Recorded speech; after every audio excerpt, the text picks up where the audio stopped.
Gracias, doctora. Al contrario, es un honor y un gusto enorme, una emoción muy agradable estar en las instalaciones del Alma Mater para dar este tema de preeclampsia.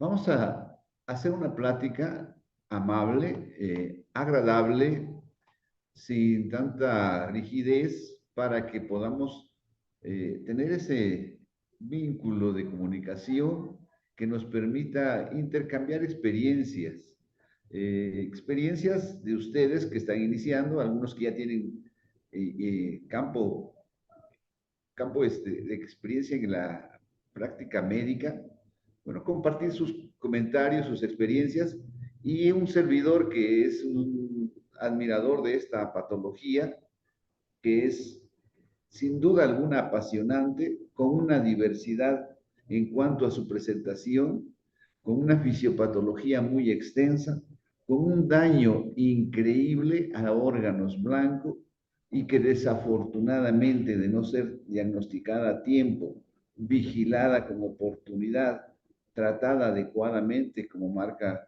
la guía de práctica clínica, pudiera llegar a dar lugar a una finalización del embarazo en forma triste. Esto es, con una muerte materna y o una muerte fetal.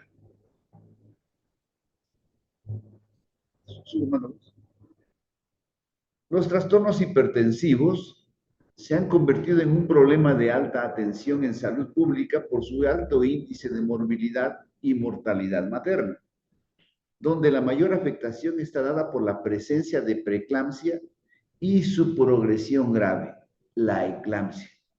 Queremos decir que entonces tenemos muchas veces la manifestación clínica como elevación de la presión arterial y desafortunadamente el no control adecuado puede llegar a una eclampsia, que son las convulsiones tónicas crónicas que presenta la paciente por hipertensión endocraniana.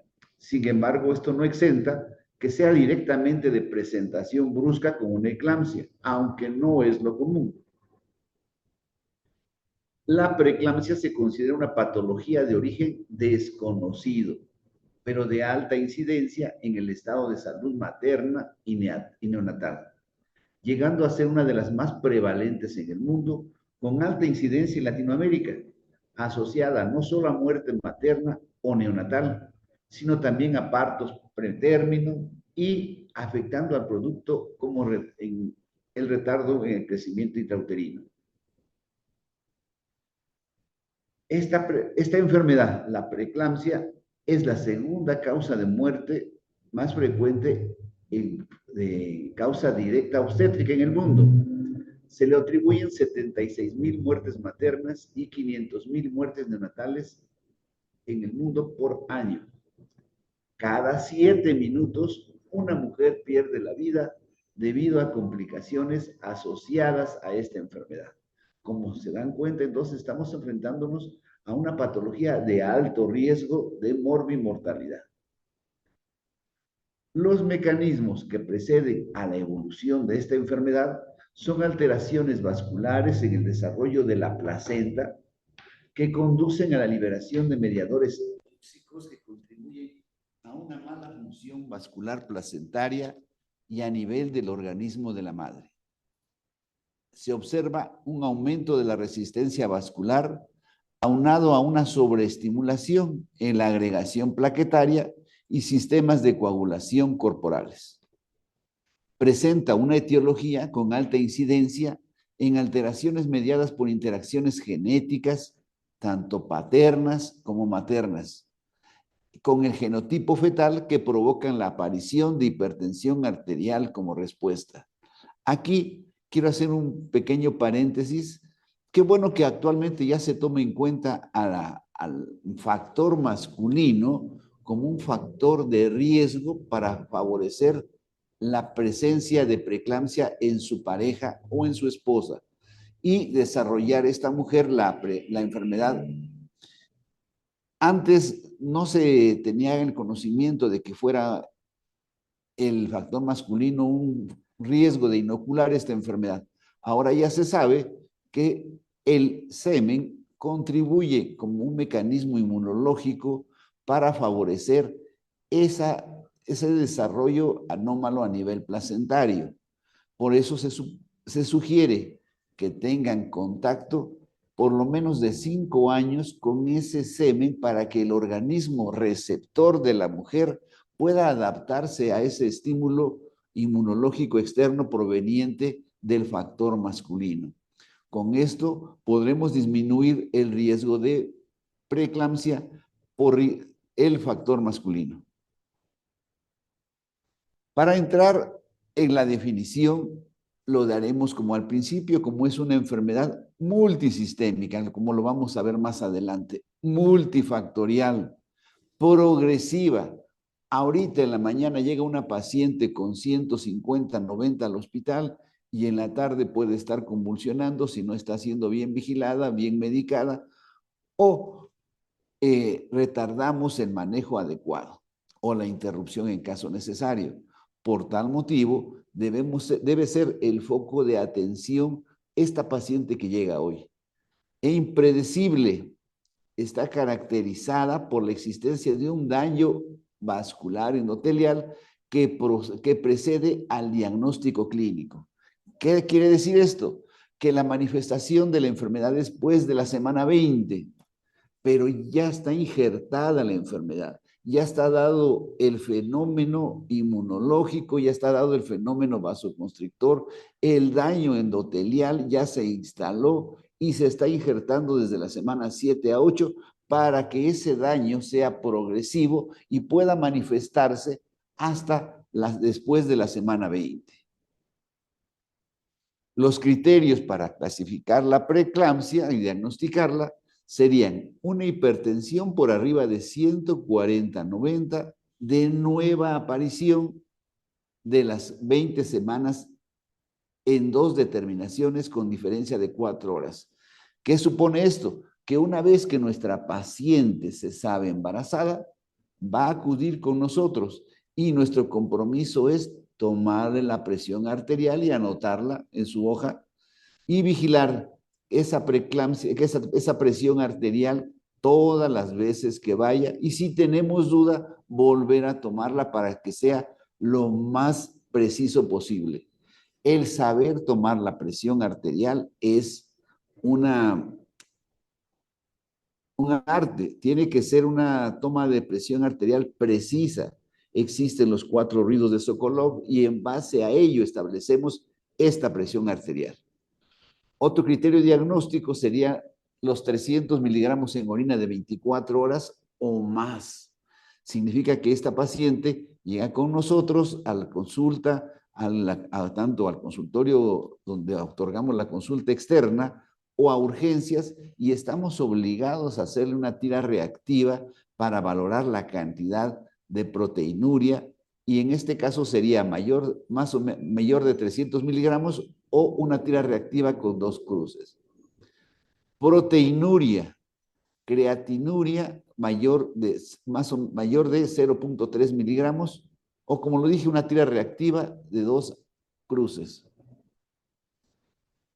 La epidemiología mundial nos muestra que es una afectación que en promedio es de 3 a 10% en los embarazos. En México nos quedamos con una estadística de 7 a 10%. Es la causa de más de 2.5 millones de nacimientos prematuros al año. Somos los obstetras los que favorecemos que ante la necesidad de interrumpir el embarazo, creamos mayor número de ingresos a cuidados intensivos neonatales.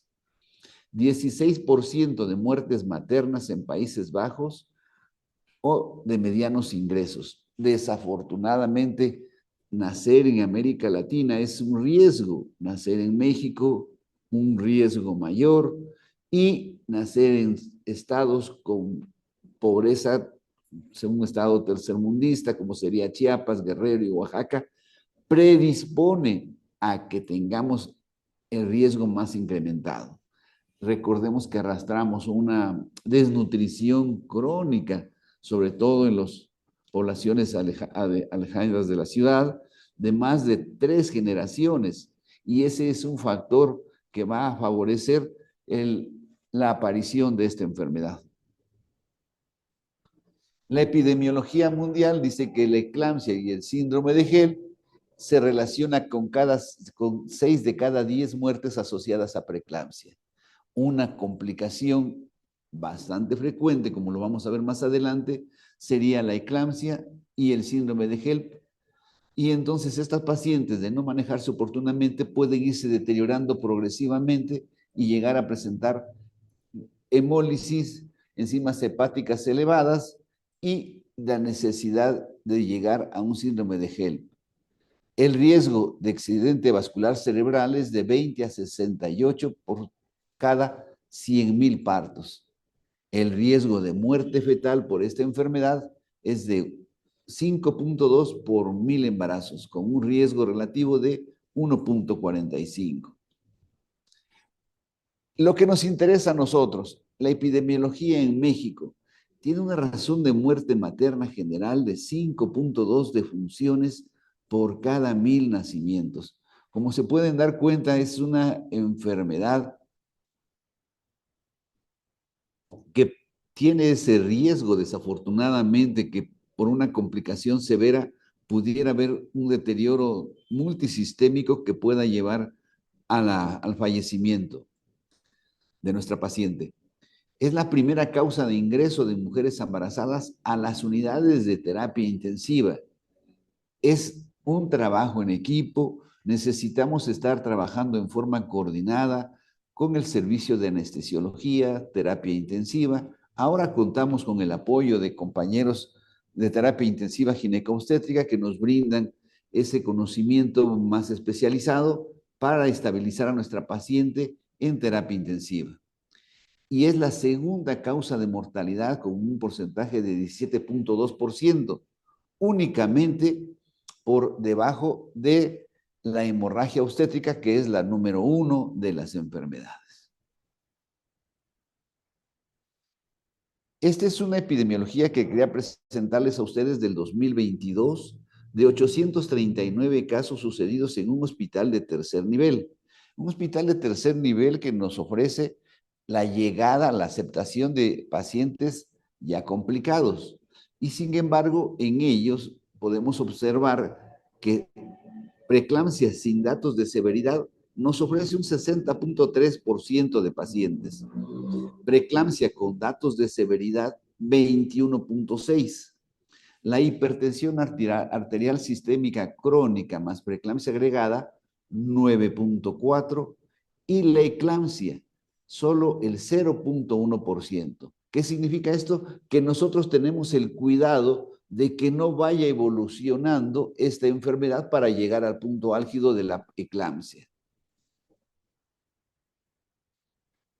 Los factores de riesgo los vamos a dividir en factores de riesgo mayores y menores. Nuestra obligación como médicos es realizar una historia clínica minuciosa precisamente para detectar estos factores de riesgo. La preeclampsia previa tiene un riesgo relativo de 8.4 y aquí quiero hacer una pequeña aclaración. Si la preeclampsia previa sucede en forma temprana, debemos de interrogar a nuestra paciente para saber en qué momento tuvo preeclampsia.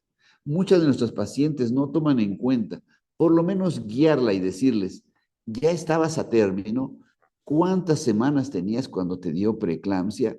¿Tu preeclampsia estuvo grave? ¿Requeriste de manejo en cuidados intensivos? ¿Tu bebé con qué Apgar estuvo? Si desconocen el Apgar, requirió cuidados especiales, estuvo en terapia intensiva, qué tiempo estuvo tu bebé en terapia intensiva, cuánto pesó, porque eso nos va a dar un parámetro para saber a qué edad gestacional se presentó esta preeclampsia, porque mientras más temprano se presente, el próximo evento puede ser aún más temprano. Y asimismo decirle o recordarle, a lo mejor la paciente recuerda cuánto tuvo de plaquetas, hasta cuánto tuvo de presión arterial, cuántos días estuvo en terapia intensiva, si estuvo intubada, si hubo necesidad de hacer una segunda intervención o segunda o tercera reintervención, eh, todo ese panorama que a veces las pacientes omiten precisamente por dos razones. Uno, por la encefalopatía hipertensiva, el edema cerebral, y por descuido, ¿por qué no decirlo? Les dan la nota de alta en las instituciones y lo guardan.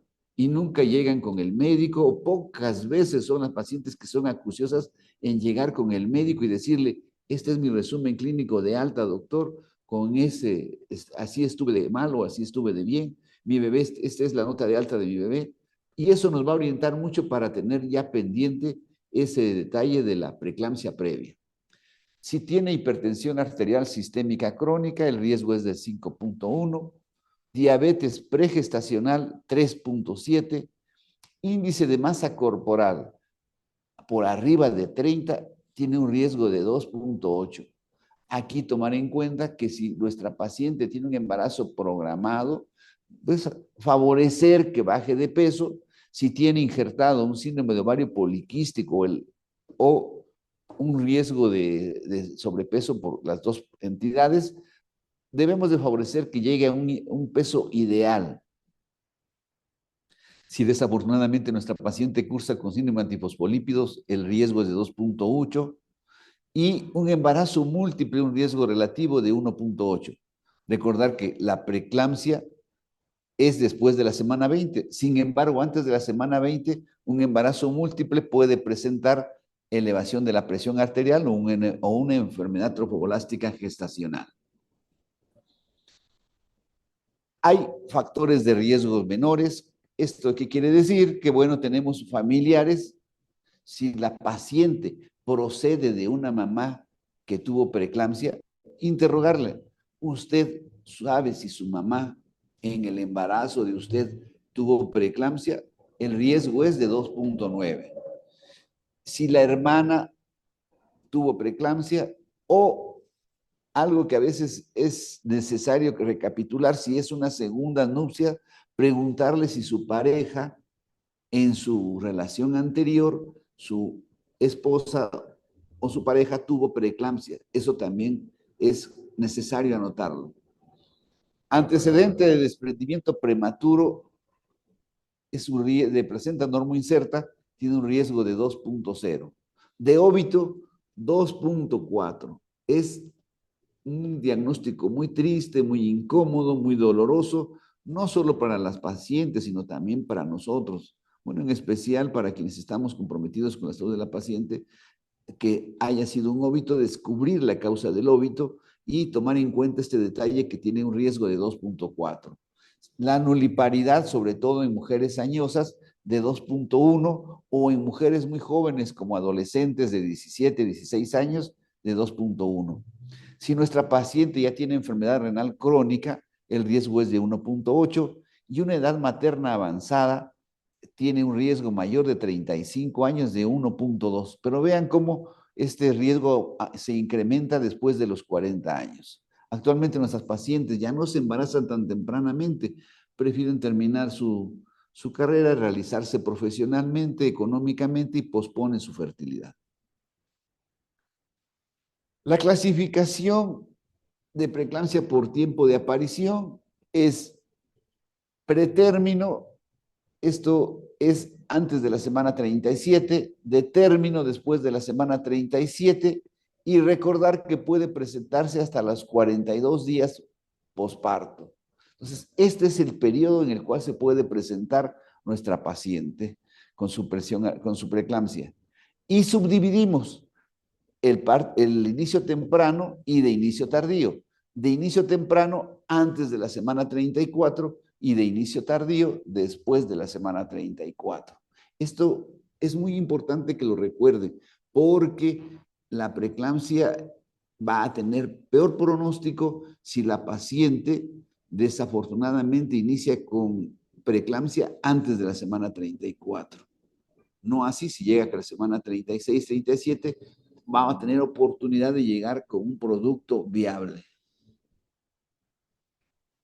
Los criterios diagnósticos de preeclampsia, pues la presión arterial elevada, TA 160 a 110 en 2 tomas, con una diferencia de 15 minutos.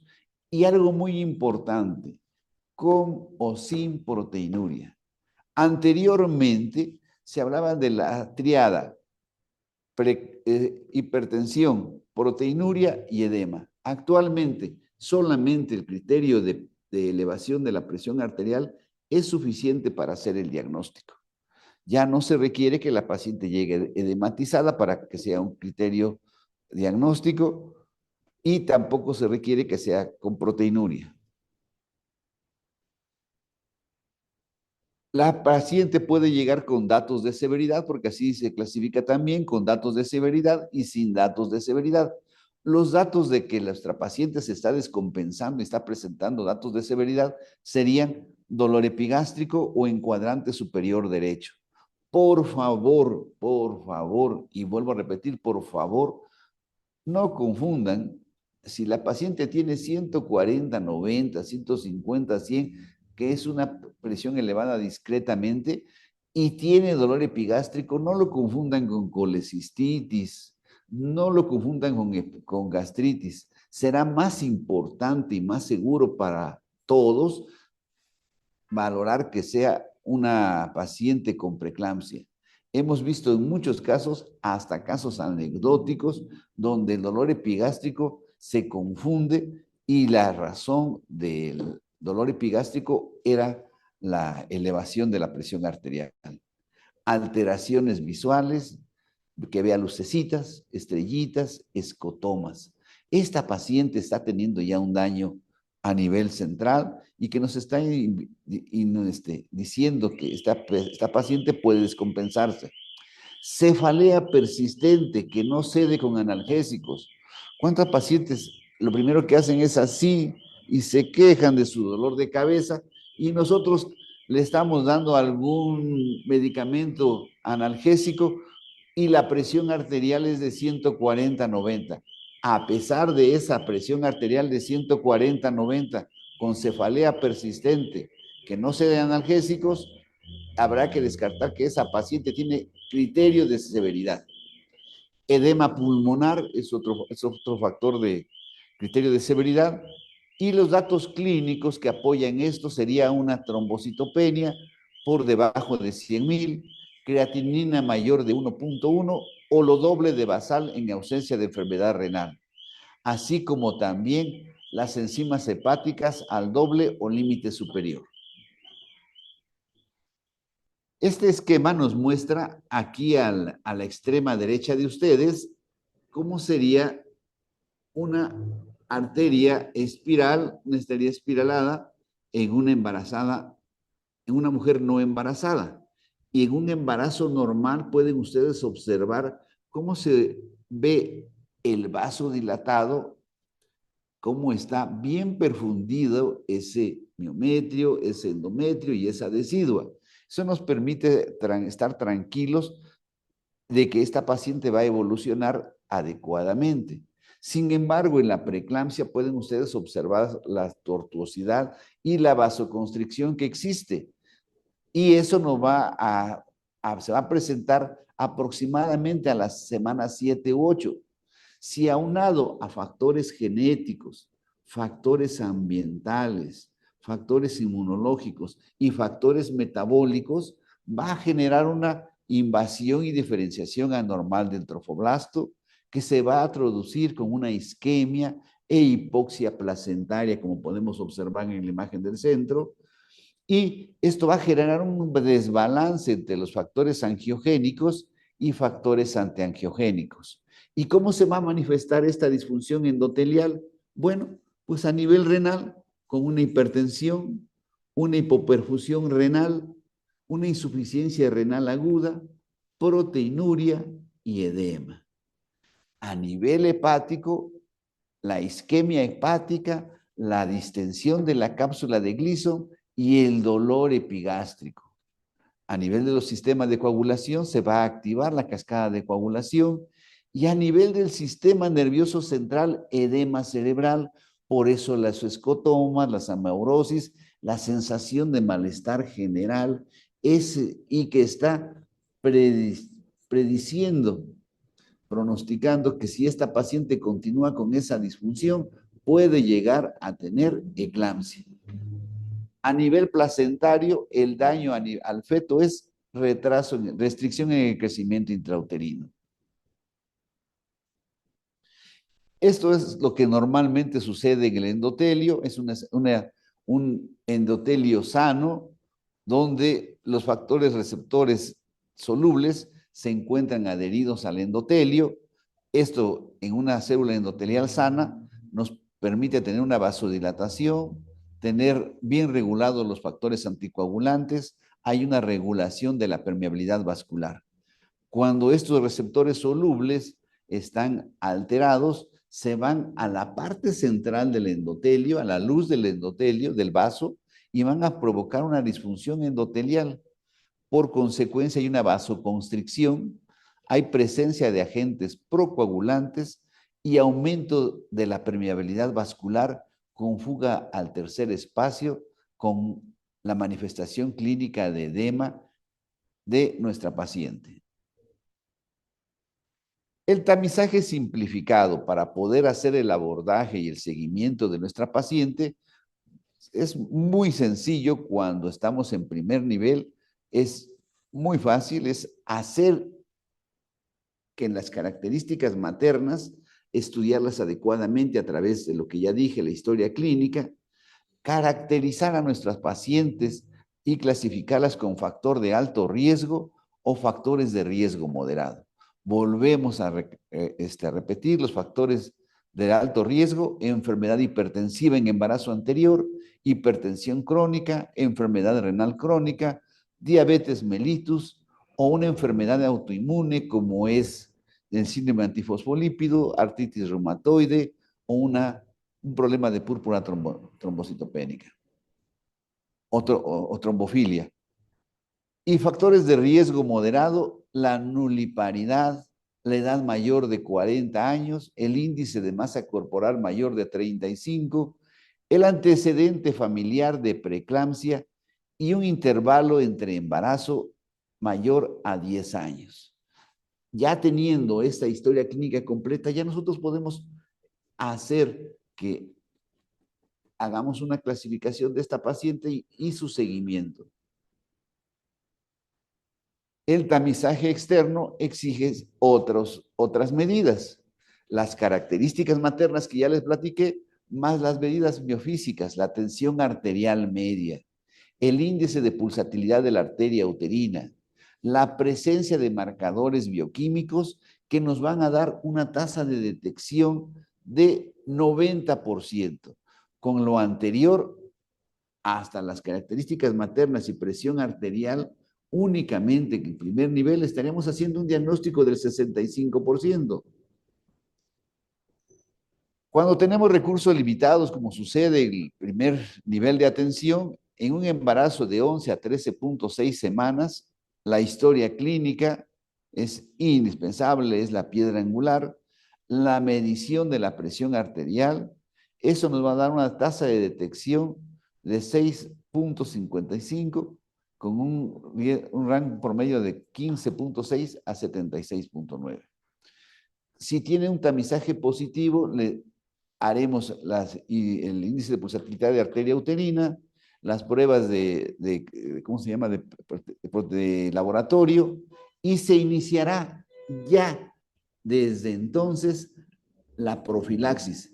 Esto es, por debajo de la semana 16 y lo más temprano posible, ahí marca bien 11 a 13.6 semanas, acetil salicílico a partir de las 11 a 13.6 semanas hasta la semana 36. ¿Cómo tomar el ácido acetil salicílico? De 300 miligramos, media tableta. Hay una presentación de aspirina de 100 miligramos y le daremos una tableta y media, de preferencia en las noches. Con tamizaje negativo, si todo esto, lo anterior, no tiene nuestra paciente, seguirá una vigilancia prenatal de rutina. Y vamos a entrar al terreno de la prevención. La aspirina, iniciada a la semana 11-14, por lo menos, si llegó a la semana 16, no hay problema, ustedes iníciensela. Lo ideal es entre la semana 11 y 14 y continuar 150 miligramos, repito, 150 miligramos hasta la semana 36. Con preeclampsia temprana hay una prevención de 0.38, en preeclampsia tardía hasta de 0.095. Previene preeclampsia de presentación temprana en mujeres de alto riesgo, iniciando antes de la semana 16, reduciendo la incidencia de la preeclampsia. Hay otros elementos que se han puesto a favorecer esta prevención, como sería el suplemento de selenio, suplementos de vitamina D, ejercicio, suplementos de calcio, suplementos de magnesio, suplementos de vitamina C y E, pravastatina, suplementos de aceite de pescado, que ahora la mayoría de los complementos nutritivos que traen los medicamentos de patente lo tienen agregado en sus fórmulas, el suplemento de ácido fólico, la metformina en pacientes que tienen ovario poliquístico y el descanso. También se ha intentado con heparina de bajo peso molecular, pero esta tendría más su indicación en pacientes que tienen pérdida gestacional recurrente o tienen síndrome antifosfolípido. Suplementos de vitamina D, el ejercicio, suplementos de calcio y, por supuesto, la aspirina, que tiene el mejor rango de protección. Cuando nos enfrentamos a una paciente que tiene preeclampsia, llega el momento de saber qué vamos a hacer con esta paciente. Y aquí hay dos estrategias. De acuerdo a las condiciones clínicas, esto es maternas, de laboratorio y estado fetal, podemos intentar un manejo conservador. El manejo conservador es tratar de retrasar la interrupción del embarazo mientras las condiciones de la paciente lo permitan.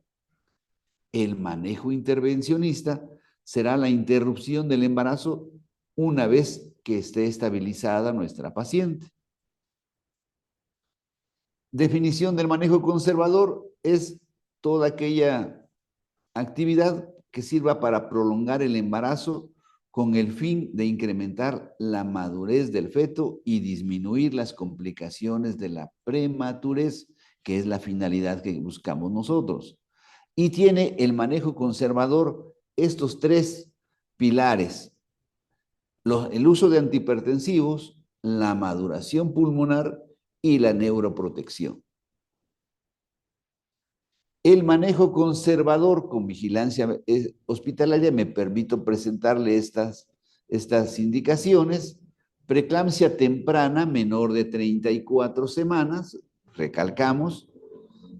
Protocolo de vigilancia: admisión a la paciente a una unidad de tococirugía. Vigilancia de síntomas maternos. Historia clínica completa, detallada, haciendo semiología. Por favor, yo recalco a los estudiantes, es imprescindible, es sumamente fundamental hacer una semiología del nacimiento de las gestaciones. Perfil preeclámptico. El perfil preeclámptico, como ya lo vamos a ver, pues consiste en una biometría hemática, química sanguínea completa, pruebas de función hepática y cuantificación de proteína en orina de 24 horas.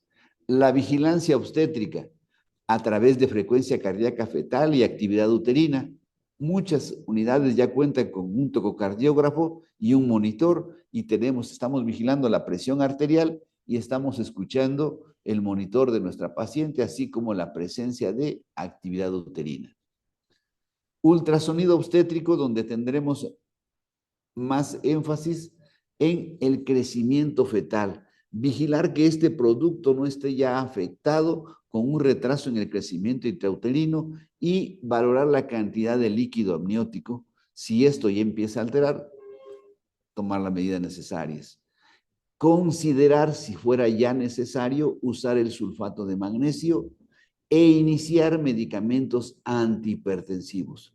Les dejo esta guía como una sugerencia para su manejo de ingreso a hospital.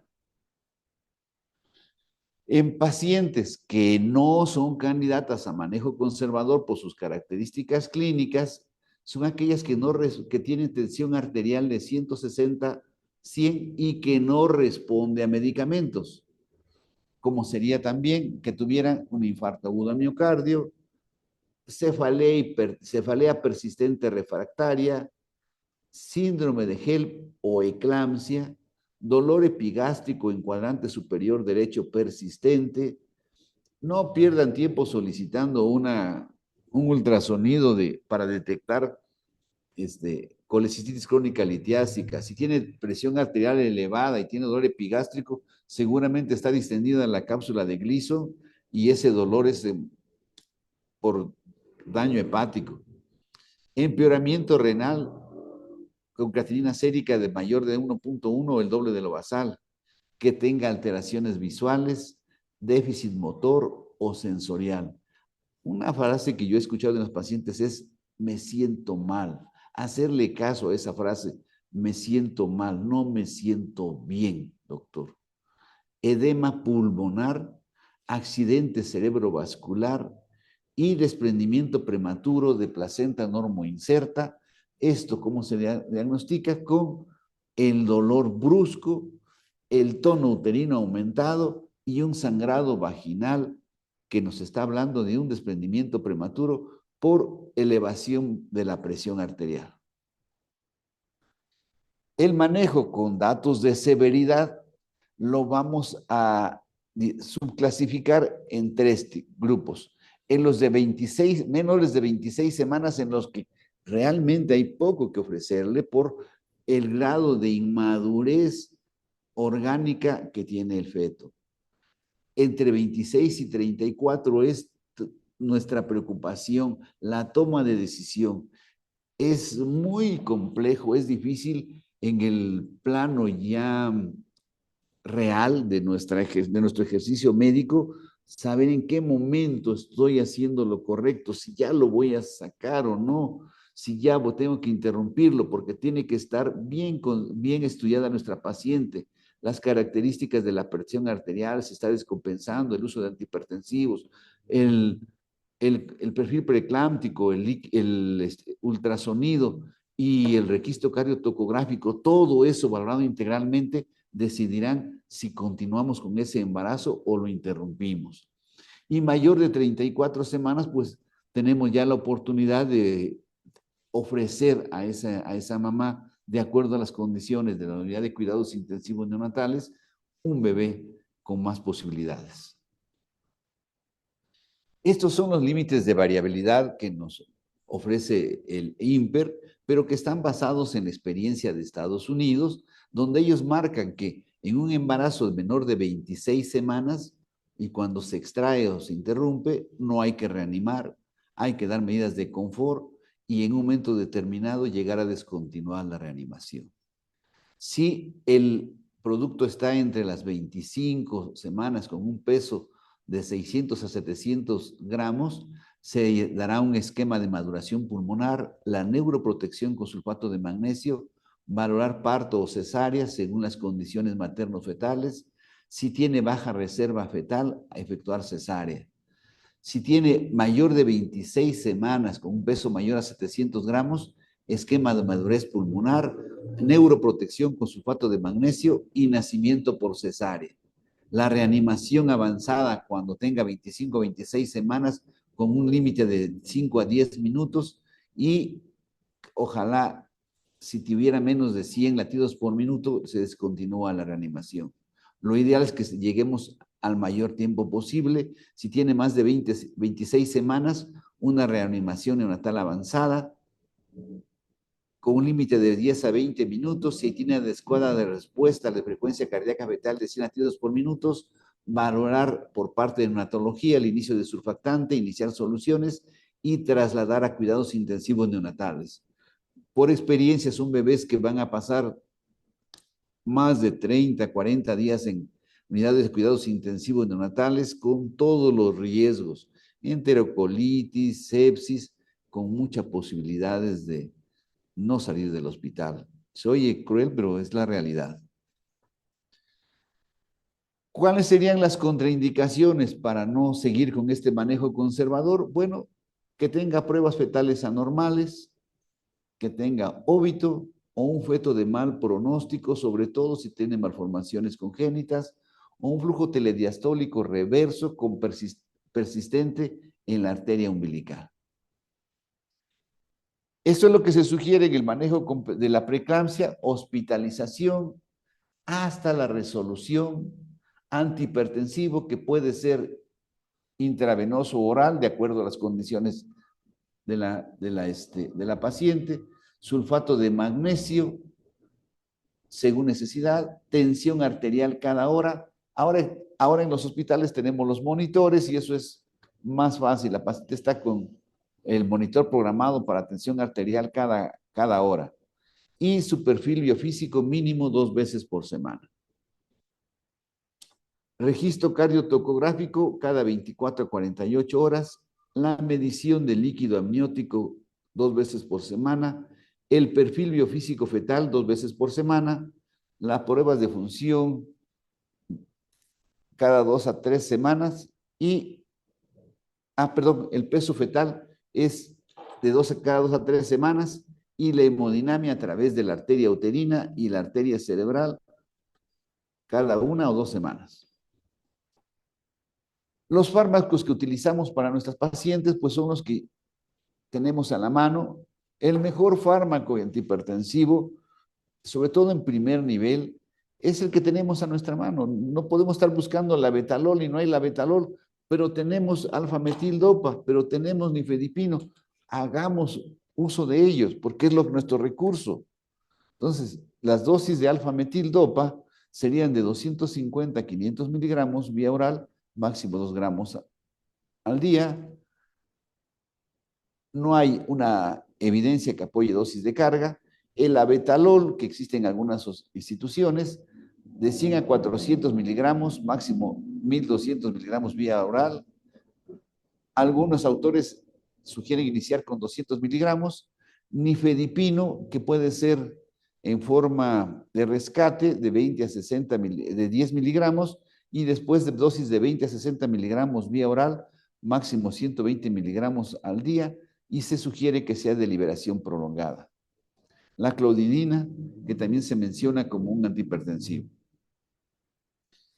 El manejo de la crisis hipertensiva con nifedipino sería de la siguiente forma. Ante una paciente con 160 a 110, le damos la dosis de nifedipino de 10 miligramos.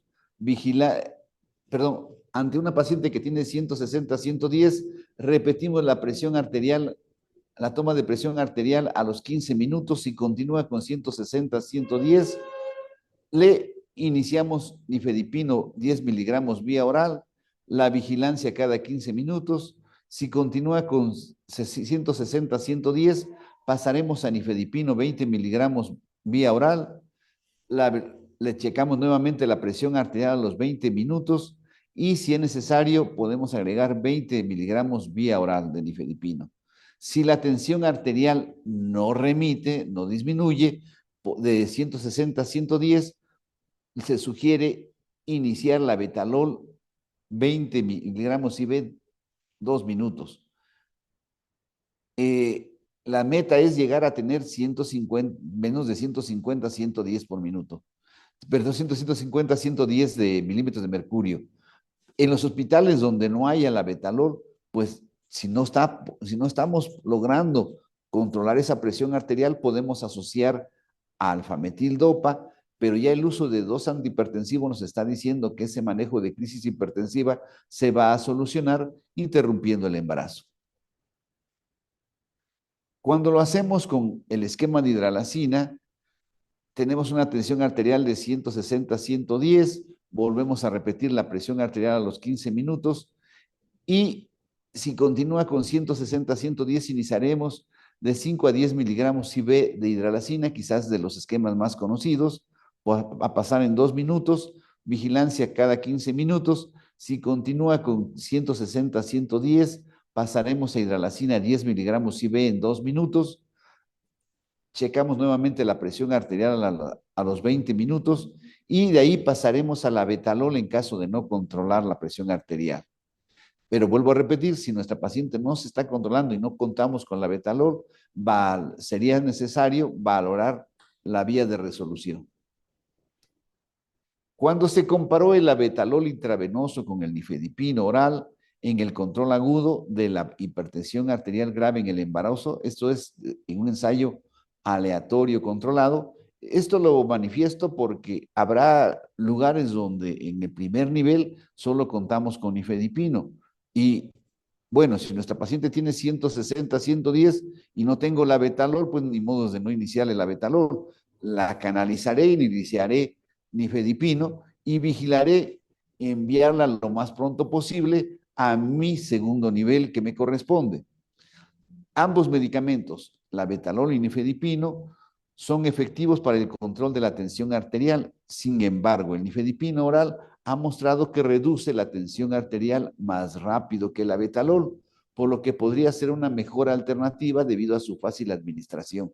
Sí, pero tomar en cuenta que nuestra paciente debe estar con una solución, que se le debe de infundir una solución para que no haya una caída brusca, un descenso brusco de la presión arterial y que pueda generar un desprendimiento de placenta. Y en el traslado tiene que ir el médico vigilando la presión arterial. El otro pilar que tenemos que hablar es la maduración pulmonar. Esta maduración pulmonar es esencial cuando está bien indicada. Los inductores de madurez pulmonar deben aplicarse a toda paciente con preeclampsia. La edad gestacional óptima es entre las 24 y 34 semanas de gestación. Y en casos seleccionados, como si fuera un retraso en el crecimiento intrauterino, tal vez puede extenderse hasta las 37 semanas. Este es el mecanismo de acción de los corticosteroides. Mejora la diferenciación vascular, produciendo una calidad de surfactante, induciendo los neumocitos tipo 2, mejorando la tensión superficial, activación de la óxido nitrato sintetasa endotelial, favoreciendo el flujo sanguíneo pulmonar, aumentando el número de canales de sodio epiteliales con un aclaramiento de líquidos desde lumen hasta intersticio. Y como todos ya conocemos, existen dos esquemas, el de betametasona de 12 miligramos intramuscular cada 24 horas, 2 dosis, o el de dexametasona 6 miligramos IM intramuscular cada 12 horas, 4 dosis. Quizá en nuestras unidades de primer nivel contemos con dexametasona, pues vamos a iniciarle dexametasona. Y ya en los de segundo nivel, si existe dexametasona, se le iniciará la betametasona.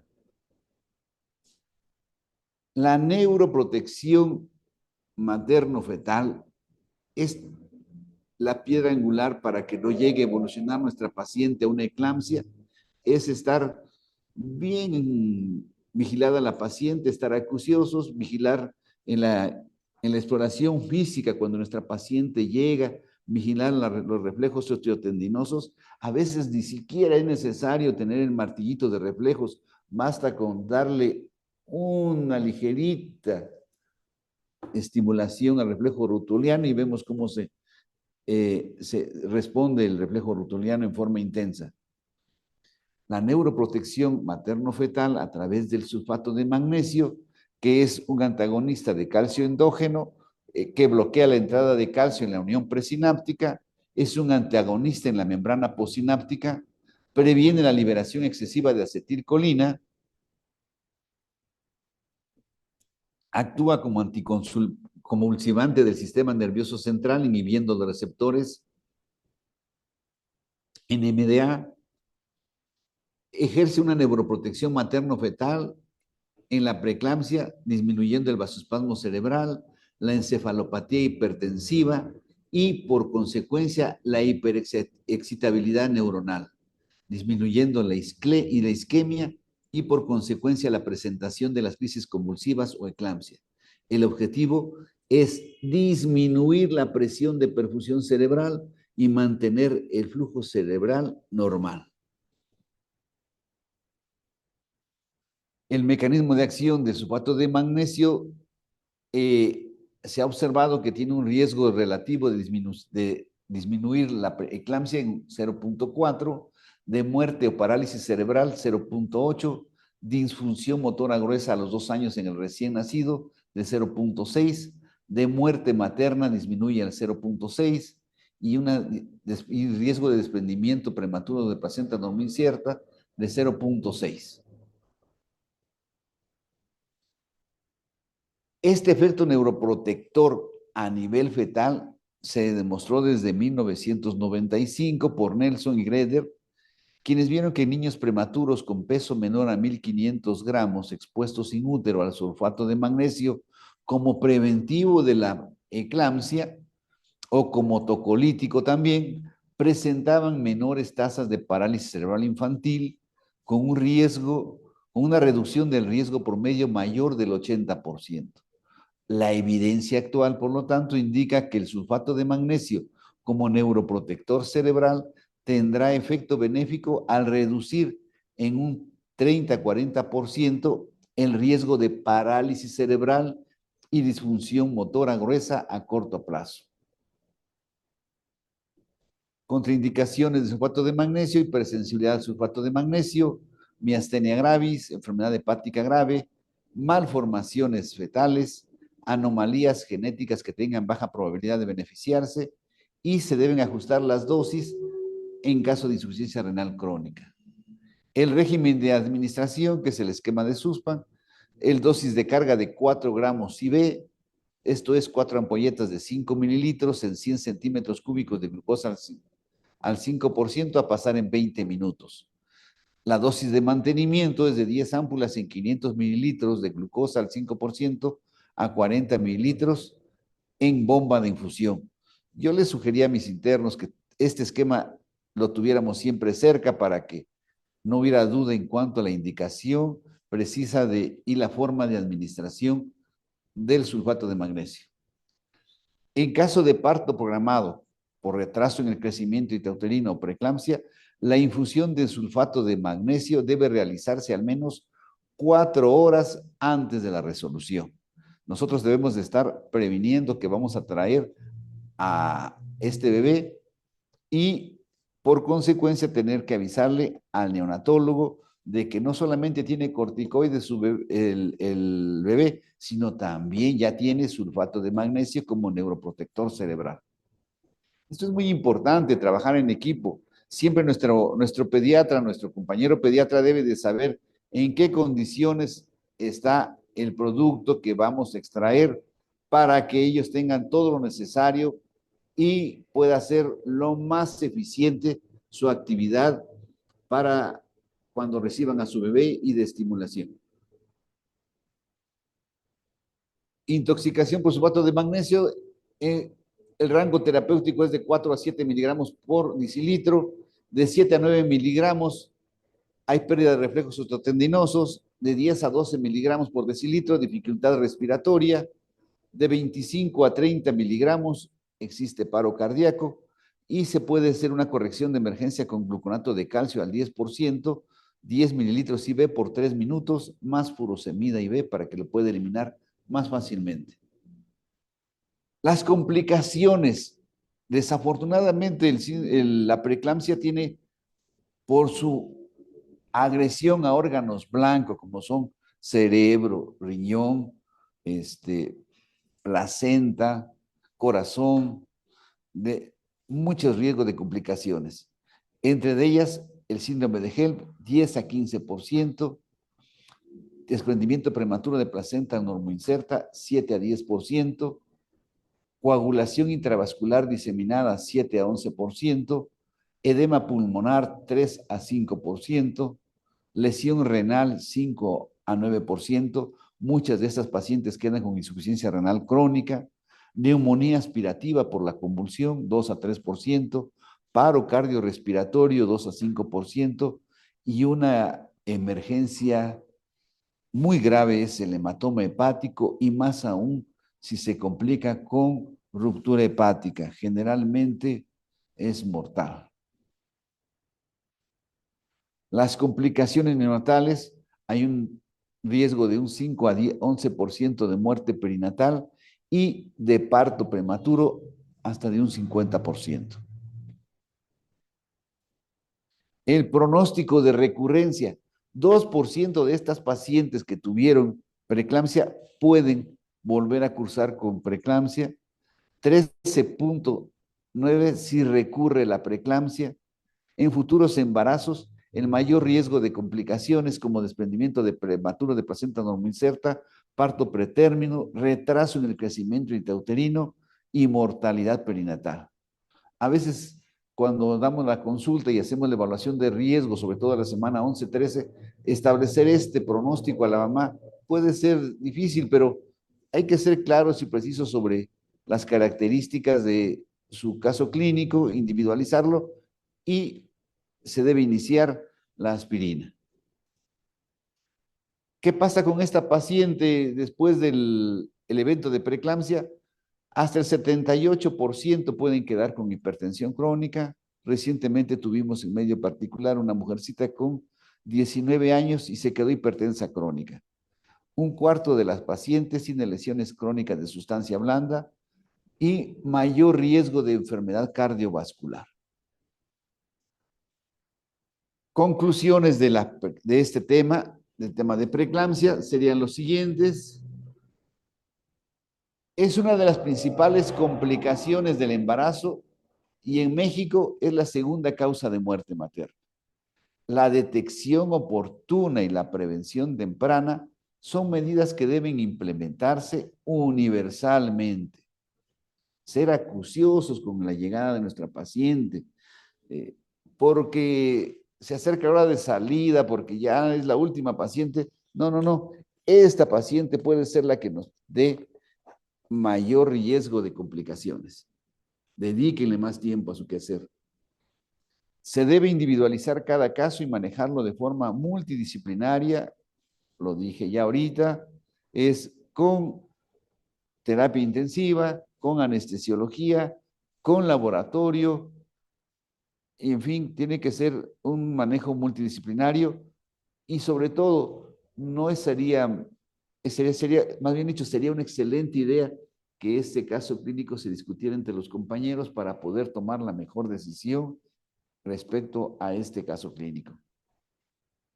El manejo conservador de preeclampsia se debe individualizar con el propósito de mejorar el pronóstico neonatal. Debe tomarse en cuenta el riesgo de mayores complicaciones maternas. Por eso la complejidad en la toma de decisiones. Toda paciente candidata a manejo conservador deberá recibir una asesoría detallada sobre riesgos y beneficios, pero en conjunto con su pareja o el familiar más cercano. La decisión de manejo deberá ser bajo consentimiento informado y que le firmen. Ante la presencia de preeclampsia detectada en el primer nivel de atención, se sugiere derivarse en forma oportuna a un segundo nivel de atención, no retrasarlo.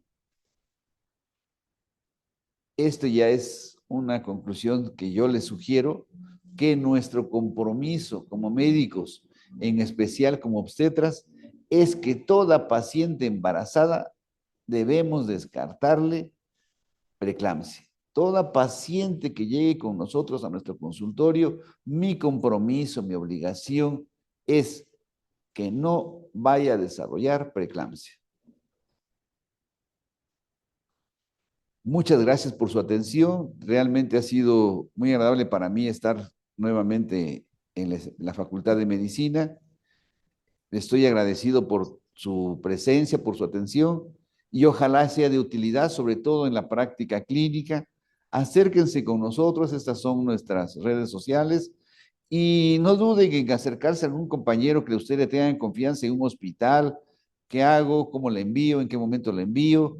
La comunicación con el subdirector, con el jefe inmediato, con el director, con el jefe de departamento clínico para que facilite el envío o los medicamentos o incluso la sala de operaciones para que se interrumpa este embarazo. El manejo en equipo nos brindará mejores oportunidades de éxito. Muchas gracias por su presencia y sigo a sus órdenes. Muchísimas gracias, doctor, por esta ponencia tan clara, tan detallada, tan bonita. Les manda saludos. Bueno, no puso su nombre, Samsung SM. Dice muchas gracias y un saludo al maestro Salmerón, pero no puso su nombre. Por favor, coloquen su nombre en sus dispositivos para que sepamos quién se conecta y De puedan to- recibir su de todos constancia. modos, eso es un alimento para acá, para el alma. Sí, Gracias. gracias. Sí, hay que aprovechar que está el doctor. Si tienen dudas, bueno, le mandan más felicitaciones. La doctora Claudia Leonor, excelente ponencia, gracias, doctor. Y la doctora Judith dice, en una paciente que presenta elevación de la tensión arterial de 140/90 sin proteinuria a los 3, 4 días posparto, ¿cuál sería el fármaco ideal para tratarla y cómo debe ser su seguimiento? ¿Es correcto darle alfa-metildopa? Saludos, doctor. Sí, si no tenemos otra opción, alfametildopa, aunque si ya es posparto, se le puede iniciar este, amlo- amlodipino, losartán, algún otro medicamento, pero siempre que vigile nuevamente la presión arterial y que se apoye con un estudio de laboratorio. Sería ideal que vigilara nuevamente la presión arterial y que cheque si hay edema. El edema después de la cesárea o después del parto es muy común, no confundirlo. Que vigile las características de la orina, que si puede ver si la pueden cuantificar, pero si tiene ese recurso de tener el metildopa, que le inicie a 250 miligramos cada 8 horas. Gracias, doctor. Dice el doctor Luis, excelente ponencia. El doctor Gabriel, excelente ponencia. Muchas gracias, doctor. Em, y la doctora Judy dice, pero no es la primera opción, ¿verdad? La primera que Opción de es tratamiento, que la depende de dónde alfa-metil. estemos. Si estamos en el primer nivel, pues es nuestra opción, esa le podemos dar, ¿no? Yo lo he hecho. Si estamos en un hospital, pues le cambiamos a amlodipino, ¿no? Ujú. Gracias. Dice la doctora Luz, excelente ponencia. Gracias, doctor Salmerón. El doctora Alitzel, la doctora dice gracias por compartir sus conocimientos. Y la doctora Judith nuevamente dice, me quedé con la duda porque yo fui su residente y aprendí que una paciente no embarazada se trata con los sartán y enalapril. Por eso, Ajá, está sí, pero bien. sí, es que bueno, todo depende en qué nivel esté trabajando, ¿no? Ella seguramente ya está en una unidad de medicina familiar y gracias a Dios tienen ese recurso de tener el arsenal médico, ¿no? Está bien, doctor. El doctor Ricardo González dice, buen día, doctor. Una pregunta a nivel hospitalario, ¿cómo llega a indicarse el esquema de sulfato de magnesio? ¿Qué Hasta solución es ideal para que se agregue? glucosa al Gracias de antemano. 5%. El esquema de Suspan, el que se ocupa para inhibir para prevenir la eclampsia, exactamente, es el que se le da también al bebé ¿cómo se llama? Neuroprotección cerebral. Dice Celestina, muchas gracias. Doctor Salmerón, excelente ponencia. La doctora Judith nuevamente dice, es que mandé la paciente al HGZ y le dejaron alfa-metildopa. Ya ve.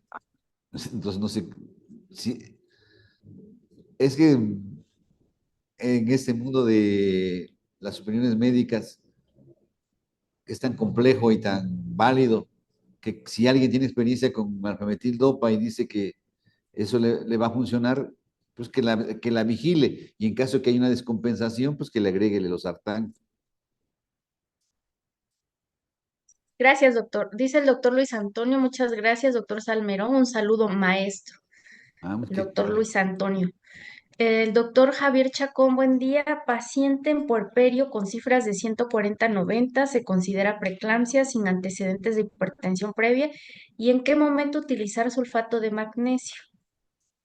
El sulfato de magnesio como riesgo de ¿cómo se llama? De eclampsia. Y 140/90 si su presión arterial durante el embarazo fue de 90/60, 110/70, en el transparto se comportó normal y al ser egresada, la paciente salió bien del hospital, pero presenta después 140/90, sí habrá que iniciarle alfametil dopa, ¿no? Ujú. Creo que él preguntaba algo del sulfato de magnesio. Sí, pero lo que le Ah, decía yo sí. que es el mismo Ujú. esquema para Sí. para preeclampsia, el esquema de Ajá. SUSPA modificado, sí. Está bien. El doctor Raúl, SR3 de Medicina Familiar. Muchas gracias, doctor. Excelente ponencia. Gracias, doctor.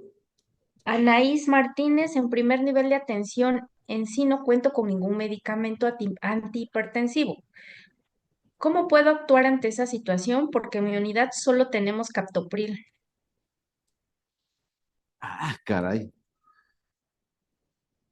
Yo me imagino ese escenario es un poquito difícil, depende de cada paciente. Híjole, yo le diría que